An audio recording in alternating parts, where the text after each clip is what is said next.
Good evening. The House Committee on Appropriations has approved the proposed 2024 national budget, retaining the proposed confidential and intelligence funds. According to the Department of Budget and Management, the proposed budget contains a total of 10.141 billion pesos in confidential and intelligence funds across all government agencies. In an ambush interview, House Committee on Appropriations Senior Vice Chair Stella Kimbo notes two changes in the proposed budget. First is the extension of the validity of government agencies' maintenance and other operating expenses from 1.5 years to 2 years. The other, a special provision on Congress's independence. Kimbo also reveals that the committee maintained the provision requiring the Commission on Audit to publish its yearly report, apparently rejecting the suggestion of Ombudsman Samuel Martires. According to Kimbo, the rest of the proposed 2024 budget's content remains the same. She says the plenary debates are scheduled to begin on September 19, while the lower chamber seeks to approve the proposed budget on the third and final reading by September 27. Defense Secretary Gibo Teodoro says the Philippines is asserting its sovereign rights in the West Philippine Sea in a proactive way. In a television interview, Teodoro says the country is proactively asserting its rights in the West Philippine Sea. This while heavily engaging not only the United States but a coalition of what Teodoro dubs as like-minded countries such as Japan, South Korea, Australia, and other ASEAN countries.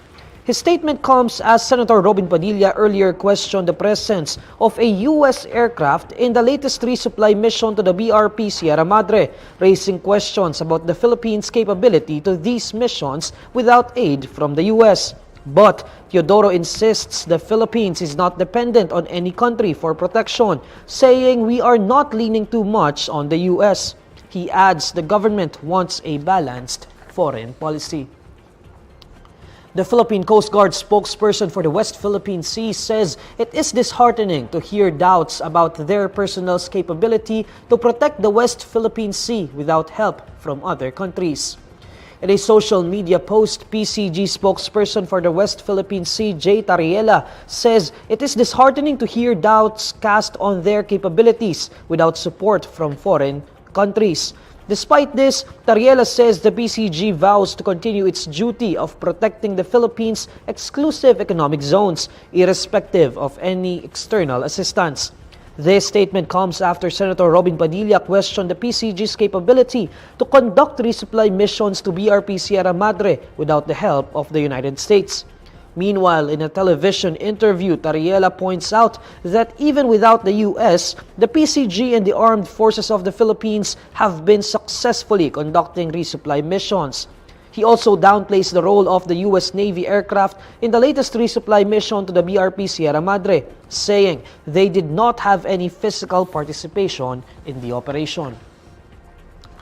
The Philippines is now the world's top rice importer, overtaking China, according to a report by the United States Department of Agriculture. In its latest Grain World Markets and Trade Report, the USDA estimates the Philippines' total rice imports for trade year 2022-2023 at 3.9 million metric tons, which is higher than China's 3.5 million metric tons. According to the report, China's rice imports for trade year 2021-2022 were at 6.1 million metric tons, compared to the Philippines' 3.8 million metric tons. Data from the September report also shows the projected rice imports for the Philippines in trade year 2023-2024 is at 3.8 million metric tons, still higher than China's projected 3.5 million metric tons. President Bongbong Marcos says the shared future of Singapore and the Philippines is bright, adding he sees more opportunities between the two countries. Marcos is currently in Singapore for the 10th Asian Summit, where he spoke to world leaders and businessmen. He is also set to attend the Formula One Singapore Grand Prix 2023. In a roundtable discussion at the summit, Marcos says the future is bright for Singapore and the Philippines, with more opportunities than we ever had before. The president points out that there has been no significant problem between the two countries, even noting how bilateral ties flourished amid the pandemic. Marcos also encourages businessmen there to invest in the Philippines, citing the policies that his administration enacted to ease business in the country, such as allowing 100% ownership of renewable energy projects. Marcos left for Singapore on Wednesday and will return to the Philippines on Sunday, according to the palace. The Department of Budget and Management says it has released 11.6 billion pesos for the bonuses of over 900,000 public school teachers nationwide, 2 years after they were supposed to receive it.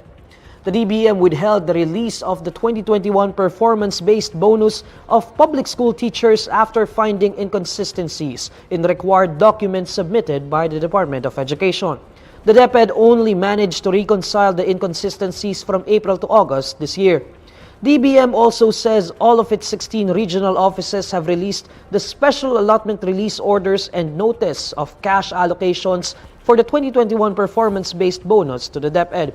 However, the budget agency says the money for the 2021 bonus of non-teaching DepEd personnel is being withheld in 8 of its regional offices. This is because it found various issues in required documents such as duplicate entries, incorrect information on the months of service, and certain personnel not found in the DepEd's personnel services itemization and plantilla of personnel. Alamin naman natin ang mainit na balita sa mundo ng showbiz kasama si Pauline Del Rosario ng Bandera. Pauline? Hello Neil at sa mga kabandera natin all over the universe. Heto ang latest. Mala-teleserye ang mga chika kay Andrei Trazona na gumagawa ng pangalan sa mundo ng mga drag queen. Sa mga hindi pa masyadong aware, anak si Andrei ng isa sa mga original member ng Sex Bomb Girls na si Trazona. Nag-post ng introductory video si Andrei kamakailan lang at dito siya nagpakilala bilang si Sofia. Kasunod nito, nabanggit ni Dre na walang issue at super supportive ang kanyang ina sa pagsabak niya sa pagiging drag queen. Pero makalipas ang ilang araw, inihayag ni Izzy sa isang Facebook message na hindi niya tanggap ang desisyon ng kanyang anak na maging drag performer. Ayon sa kanya, taliwas kasi ito sa kanyang paniniwala na meron siya sa Diyos. Sinabi rin ni Izzy na mahal niya si Andrei pero hindi niya raw kayang suportahan ang anak sa mga bagay na makakapahamak dito. Kasunod niyan, nagkaroon ng open letter si Andrei at inamin na nagsinungaling siya upang maprotektahan sana ang kanyang ina. Hiling pa niya, maintindihan sana siya ng ina at umaasa rin daw siya na magiging proud sa kanya si Izzy. At yan, ang latest bandera chika natin for today. Thank you, Neil! Maraming salamat, Pauline. Here's the latest roundup of today's top stories. House panel approves proposed 2024 national budget retaining the proposed confidential and intelligence funds. AFP Western Command raises concerns of resurgence of Chinese swarming activities in the West Philippine Sea. And the Philippines overtakes China as top rice importer, according to a report by the United States Department of Agriculture. And these are the stories you need to know today. I'm Neil Mercado. Follow INQUIRER.net on Facebook, Twitter, YouTube, TikTok, Instagram, and Reddit. For more stories, visit INQUIRER.net. Good evening.